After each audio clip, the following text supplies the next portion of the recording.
Hello my friends and welcome back to my channel.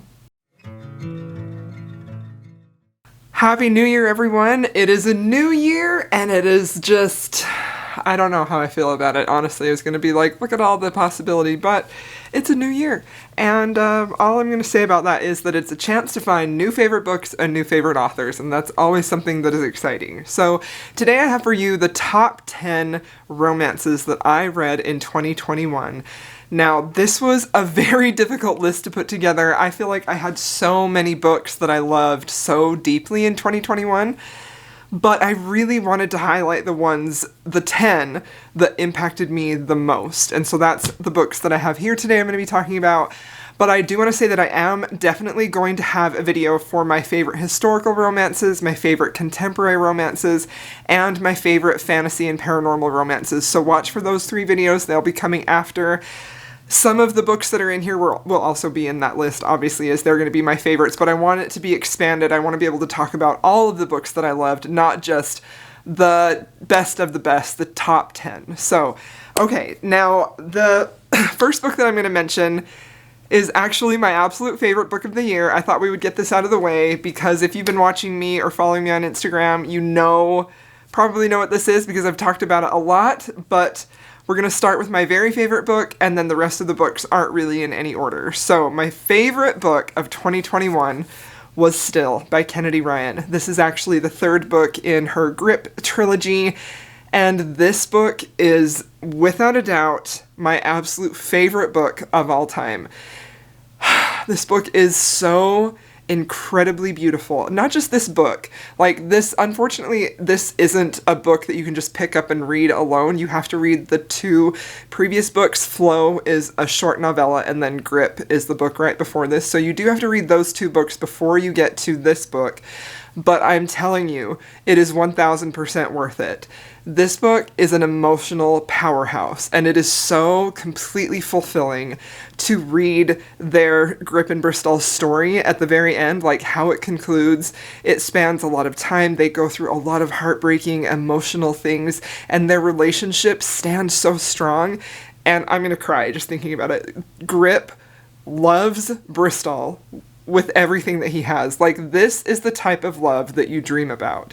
A man who loves you no matter what and who is always going to be on your side, is going to want you through dark times, and is going to be there for you when you're crying, you're in grief at 4 a.m. Like, that is this type of love. I truly feel like of all of the romance novels that I've read in my entire life, this, I feel like, is both the one that you should aspire to have in your actual life, and it's also the closest to reality in my experience. So I feel like this is such a great example of what love actually looks like, the best type of love. It is my favorite book of all time.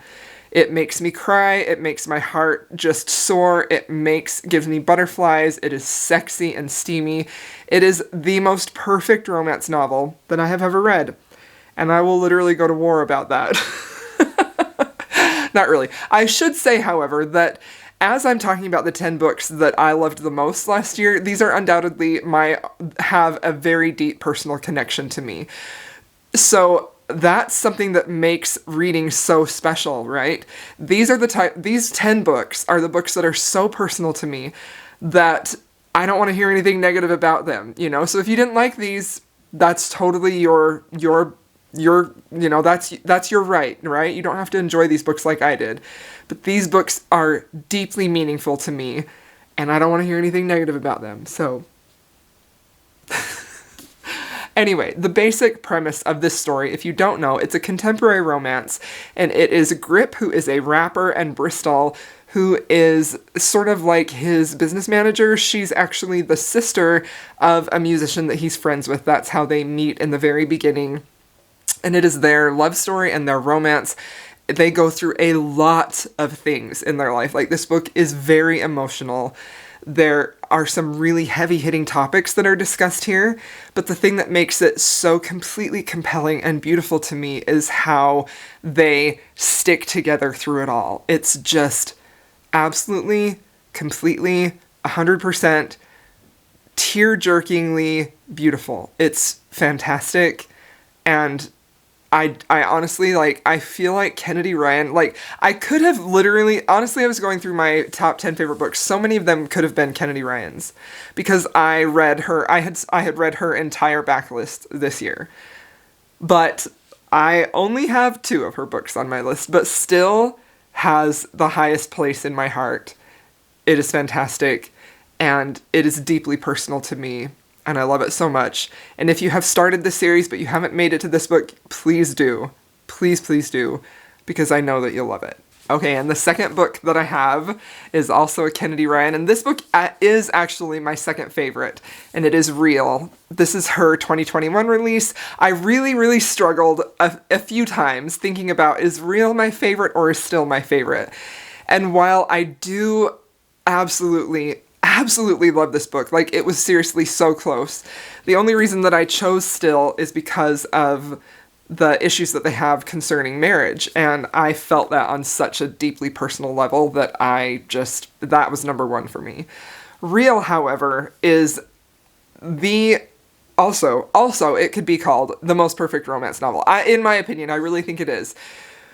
The book really starts out with a very grumpy hero. His name is Cannon Holt. He is a movie director. He is very well known, very well sought after. And we have Neva, who is a actress, and she has just gotten her understudy role fulfilled in a Broadway play. Cannon Holt goes to watch that with a friend. He sees Neva, and he is just struck with her performance on stage. He is so overcome with how great of a performance that she's giving that he contacts her after and asks her to play the leading role in a biopic that he is doing about, like, the Black Harlem Renaissance and a sort of forgotten black singer. He wants her to be the starring role in that. So this book has it's a black romance, and it is their absolutely compelling, jaw-droppingly beautiful love story.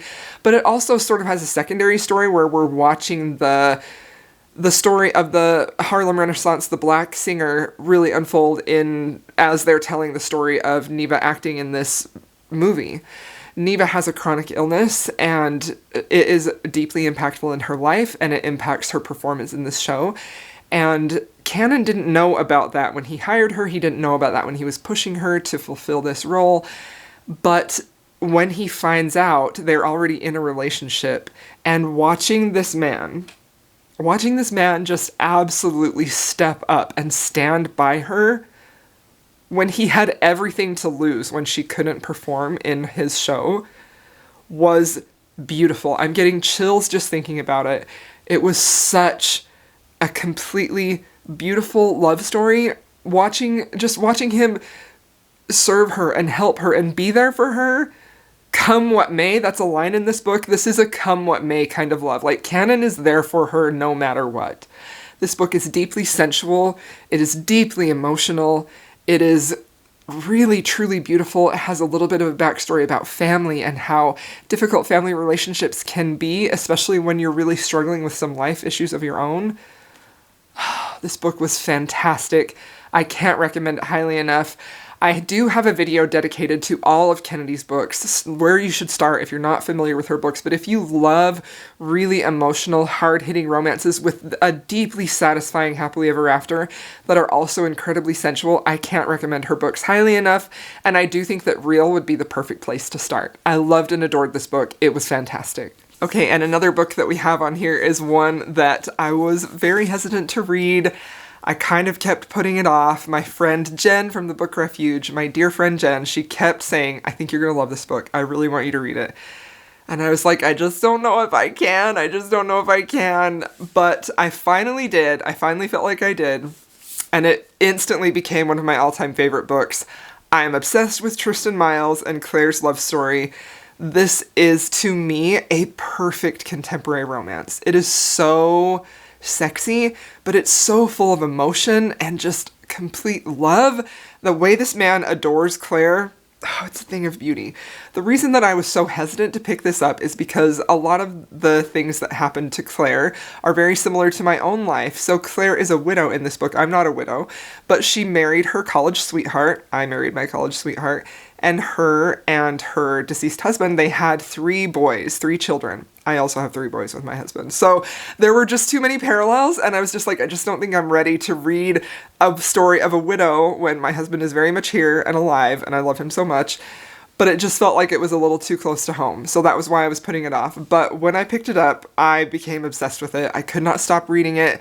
This is one of my favorite types of books in that it's very emotional and it's deeply romantic and very, very satisfying in the happily ever after department. But it's also it definitely deals with some heavy emotional topics. There's a lot of discussion about grief and how her kids are dealing with that and how they're going to respond to Tristan being in their life as a potential father figure. It's just so completely beautiful. So Claire is a widow, and she's trying so hard to salvage her husband's business. Like, she wants to keep it going because she feels like it's the last connection that she has with him and she doesn't want it to go under. Tristan is part of Miles Media Company, and he is coming to take over and like absorb the business, and he wants to buy it out from under her. So they kind of are butting heads in that way. But he's extremely attracted to Claire, can't stop thinking about her, and wants to have her as his. She eventually relents, but initially she's just thinking it's just going to be a physical relationship. However, Tristan doesn't just want it to be physical. He wants every part of her. He wants to be in her life in every possible way. Watching him with her boys was so touching. And he was such a powerful role model and such a supportive man in their life when they were going through so many difficult things. Like, I'm almost crying again, y'all. I loved this book so much. It was perfection. It was funny. It was sexy. It was swoony. It was just absolutely perfect, and I loved it. Okay, the next book that I have on my list is Dreaming of You by Lisa Kleypas.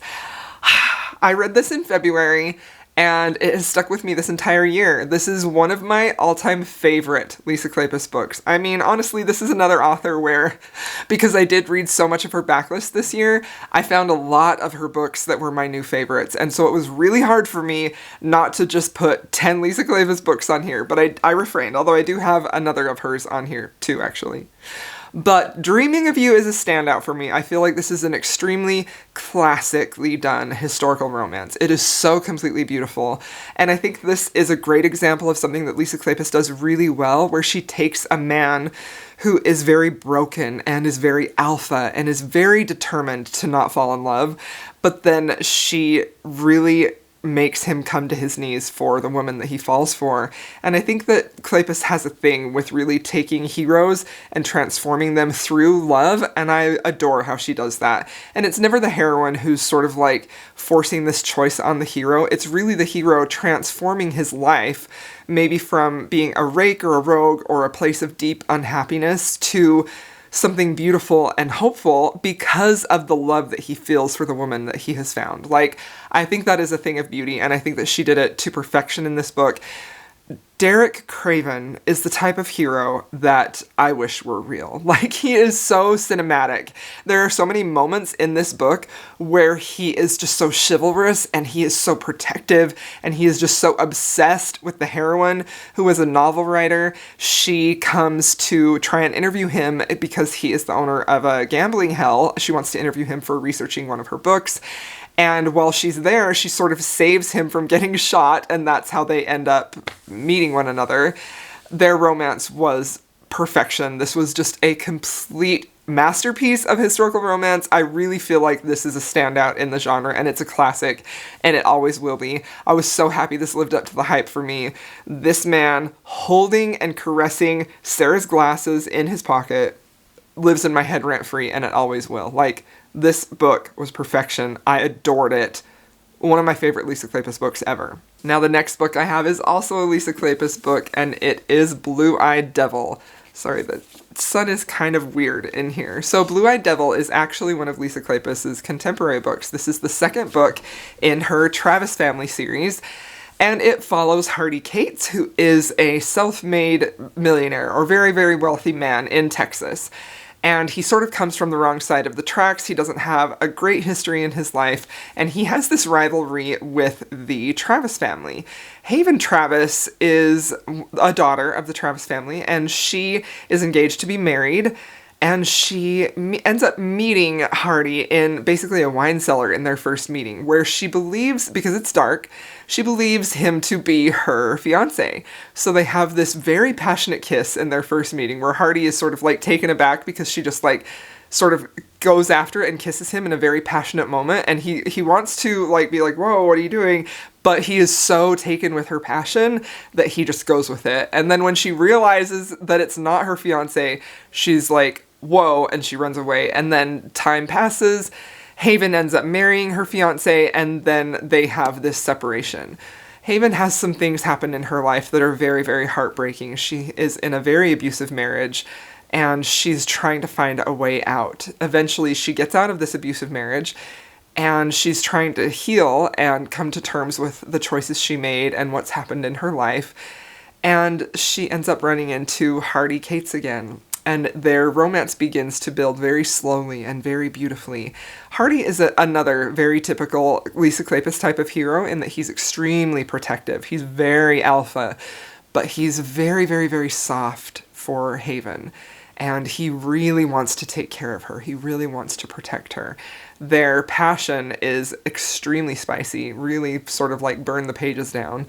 But also the tenderness that he shows for her and how he wants to take care of her is just a thing of beauty. And I really loved this also, not only just for their passionate romance, but also really for watching Haven's journey of healing and recovering from her abusive situation and moving on and finding hope and happiness and success in her life.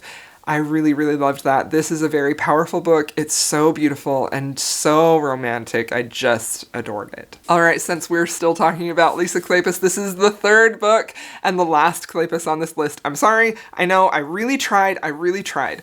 But these three books were such standouts for me in this year, I couldn't not have them in my top 10. So this book is Devil in Disguise. This is her 2021 release. I have gushed about this in multiple videos. We also did a Reiki Appreciation Society live show dedicated to just this book, me and Jen from the Book Refuge. It's our monthly book club.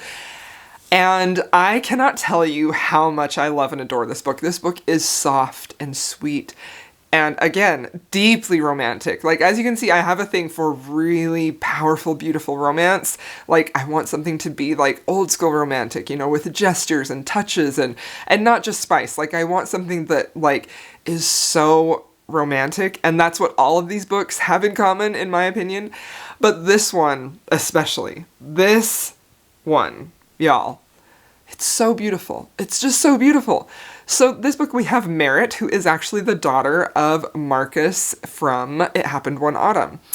And she is a widow. She is trying to run her husband's shipping company. She's actually really successful and doing really well at that. However, there was an issue with a shipment of Irish whiskey, and actually, it's not Irish, it's like Scottish, right? Duh. Yeah, Scottish whiskey. There actually was an issue with a shipment of Scottish whiskey. Something happened to it, and so she's trying to resolve that issue. The man who owned the whiskey, Keir, is very upset with that, and when he comes to talk to the person in charge of what happened to his shipment, he sees that it's this woman, Merritt, who is not only have just a ton of presence and really a very beautiful countenance, but like he is just so attracted to her, but he's also just like so drawn to her grace and the way that she talks and her gestures, like everything about her. He is just smitten with her from the beginning. I think this is a rare case of love at first sight or insta-love that absolutely worked for me. And I think it really all comes down to the reason that it worked for me so well is because it's very clear. Lisa Kleypas is really telegraphing through very subtle gestures like a glance, and that means something about how he feels about her, or a simple touch of hands, or something about the way that she smells. Like, I feel like she does a really great job of conveying how they actually could have had this almost magical connection, this love at first sight, and I think it is so beautiful. So Merritt also feels a very strong connection with him. She's very attracted to him, and she ends up inviting him to dinner after they have their first chat. He agrees, and while they're there, they have this one beautiful night of passion. He ends up leaving. There are some mysterious, dangerous circumstances surrounding him, and he's actually, his building where he's going to stay is set on fire. So as he's trying to escape from the building, he falls and hits his head, and he develops amnesia, and he doesn't remember his first and only night with Merritt. So she ends up taking him to Sebastian St. Vincent, who shows up in here again, to his estate to help take care of him in hopes that he can remember her a little bit because their connection was so powerful. She was really hoping that they could maybe build something with that. And Kier was too, until the amnesia happened. So it's almost like a second chance and a love at first sight book in here, because watching these two people who you can tell are just meant to be together have something that tears them apart. And then watching them build that up with him not even knowing any of the background. It was just so beautiful. This again has some of those same gestures that Dreaming of You did, just these small, simple, Derek Craven type of hero type of gestures that is just so beautiful, and I loved it so much. And when Kier finally gets his memory back, it was a thing of beauty. This book was fantastic. Very soft, very lovely, very beautiful, deep sense of family. And if you're a fan of the Wallflower series and the Ravenels, definitely. I'm sure you've already read this, but there are so many beautiful fan service moments in here to those characters that you've seen in those books before that I loved it so much. Okay, the next book that I have to talk about is Torn by Carrie Ann Cole. This book was so beautiful, and this was such a surprise for me. This is another example of an author taking a trope that I do not like and making it work for me and becoming one of my favorite books of all time. And that trope is a 17-year-old heroine who falls in love with an older man. I know, right? I avoid those because they just typically never work for me. And I could list probably at least 5 books that I've tried to read that have that same trope that absolutely did not work for me. This book, however, worked perfectly for me. I loved this book so much.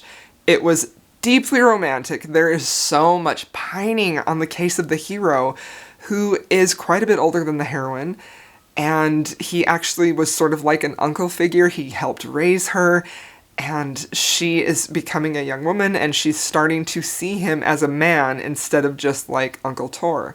It's so beautiful. It is definitely taboo, but I felt like it was handled in a very beautiful way. There's some very tender, heartbreaking, just absolutely beautiful scenes in here. I also really felt like the way that this kind of flashed back to Kenzie's life when she was younger, when Torrin was sort of raising her, was really tastefully done. And it was never in a way where it felt like gross or like he was grooming her. It was just this evolution of, again, two souls who really seemed to be meant to be together. But life circumstances and society constraints sort of made them feel like they couldn't be together. And I love that trope when it works for me, because it shows how these two people, no matter what they're going to be together, their love is going to conquer all, and it's going to win. This book was so beautiful. I can't stop thinking about it. Obviously it's on my top 10 list books of the year. This book was recommended to me by Jessin. A couple of these books on here were recommended to me by Jessin. She picked TBR for me in the summer. I loved those books so much, and I'm so glad she picked this book, because I definitely probably would not have picked this up because it has that trope in here that I do not like. So I loved it so much. Just can't stop thinking about it still. Fabulous book. Okay, now another book that I have on here is, again, something that I was really out of my comfort zone. I really didn't think I was going to like this book at all. I was honestly kind of scared to read it, and that is Priest by Sierra Simone. I've been hearing about this book for ages and heard really good things about it, even from people that I really trust, like they loved it. But there was still something about the taboo nature in here, and I am a Christian, and I was really, really worried. I'm not Catholic, but I am Christian, and I was really worried about how I would feel about that aspect being in this book. But turns out it was beautifully done. It was so beautifully done. Like, I was literally shocked, not only at the beautiful story that was being told here, but also with, like, the powerful, beautiful writing. And honestly, one of my pet peeves is actually when writers lean into their prose too hard at expense of the story. I really hate that. I think that it can be very common in literary fiction, and sometimes I can see a few romance writers who have done that thing too, and I can usually pick it up right away, and I'm just like, I hate it. That is not the case that happened here. Sierra Simone is an absolutely talented and beautiful writer. Like, the way that she puts words together is extremely powerful and very evocative, and that is exactly what was happening here. So, like, my brain was, like, eating up these beautiful, gorgeous words, thought-provoking sentences, while my heart was so captivated by these characters and the story that was happening here. This is basically about our hero, Tyler Bell, who is the priest, and he's really sort of struggling with his desire to be with a woman, his desire for sex, and his love for God. And it feels like those are things that traditionally you don't see those ever talked about. And I thought that it was really thought-provoking how that concept was executed here. And I also really, really loved the heroine Poppy, who is a very troubled young woman. She is very sexual, and she's coming to confession about some things that have happened in her life that she feels a lot of guilt about. They have a very powerful connection. This book is very erotic, very, very sexy. But it's also such a beautiful story about these two souls who are really struggling and trying to find happiness and be the best person that they can be. And they find that ultimately together. It was beautifully done. I was obsessed with this book. I couldn't stop thinking about it. I couldn't stop talking about it. I loved it so freaking much. Okay, the next book that I have to talk about is the most recent book out by Sophie Lark, and it is There Is No Devil. This is actually book 2 in her There Are No Saints duet. This is about serial killers and psychopaths, and it is a romance involving a very poor artist, heroine, Mara, in San Francisco, who's really trying to make a living, who unfortunately ends up catching the eye of these two very powerful artists who are like top tier of the art scene in San Francisco, who are also serial killers, psychopaths, and rivals. She ends up catching their eye, and one of the serial killers' name is Shaw, and he sees that Cole is enamored with this girl at a gallery exhibition. So Shaw ends up taking Mara and sort of leaving her as an offering for Shaw, where she's on the brink of death.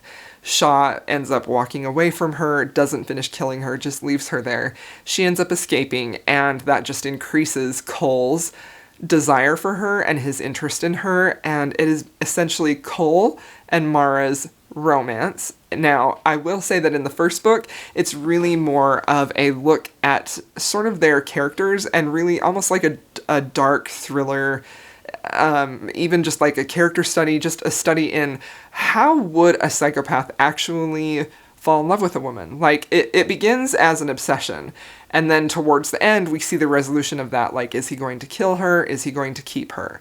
So this is book 2, where Cole and Mara have ended up together, and they are going to try and bring down Shaw, who is still very much threatening Mara, and Cole is terrified for her. He's really worried that Shaw is going to get her and kill her, and he can't bear the thought of that. So they end up concocting a plan to try and trap him and bring him down.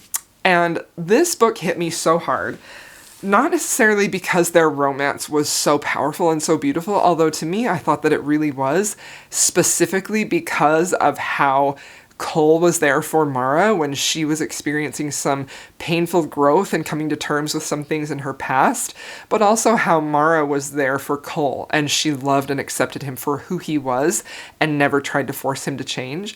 I felt like their romance was very compelling and really beautiful in sort of a twisted way that you wouldn't expect, but I thought that Sophie handled it extremely well. I thought that she really did an excellent job with conveying this in a very realistic way, but also in a very beautiful way.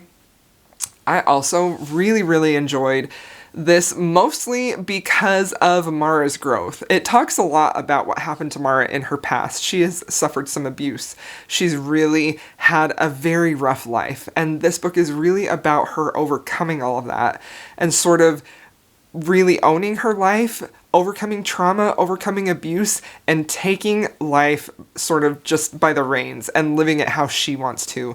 And Cole is that man who is supporting her and helping her do that. And it was just a thing of beauty. It was so powerful. It was so beautiful to me. Probably my favorite part in this book was actually the author's note at the beginning by Sophie. It just meant a lot to me. This book means so much to me, and I will never forget it, and I love it so freaking much. It's fantastic. I cannot recommend this duet enough. If you think that you will be okay with those dark themes, I would highly recommend this. I will say, like sort of temper your expectations if you're really expecting a swoony romance, because that's not what the first book is at all. But I do feel like there are definitely some things to swoon about in their romance in the second book. All right, and the last book that I have to talk about, my last top 10, is also another book that I was putting off, but Jesson picked out for me. And it is Transcendence by Shea Savage. I know this book has been out a long time and most people had read it. And it's interesting to me that several of the books that I picked out were not new releases. They were books that I had sort of been keeping on the shelf that I thought maybe one day I'll get to them. I don't have a ton of interest in them. I don't know if I'm gonna like that. That trope doesn't usually resonate with me. It usually took my friends being like, you're gonna like this, to make me read them, and that's exactly what happened here.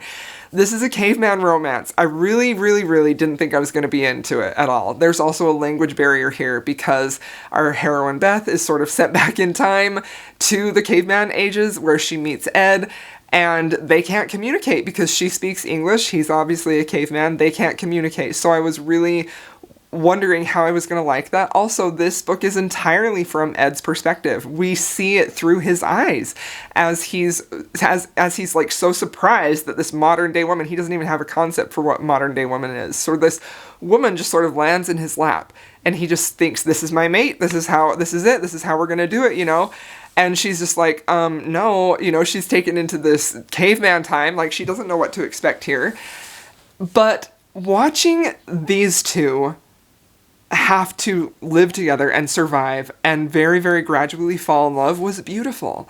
But the thing that really hit me and that made me sob is the ending in here. We see most of the book through their young years as they're living together, they're trying to survive, they're trying to figure out how to communicate with each other, they're falling in love with each other, and they have children, they end up suffering some loss. But the thing that is so beautiful to me is that you see them at the end of their life when they're old and one of them is dying, and just to watch and see that they spent their entire life loving each other, working alongside each other. It was just so beautiful. Like, honestly, again, I'm on the verge of tears. This book made me sob my eyes out at the ending. Like, it is a happily ever after. It's so beautiful and just heartbreaking. And even though this is such a weird idea of a romance and that a girl goes back in time to a caveman and they fall in love, they can't talk, it was just powerful about this is the kind of love that you want in your life. You want this type of person who's going to be there for you in the dark times and at the end of your life. And I just loved it so much. It was beautiful.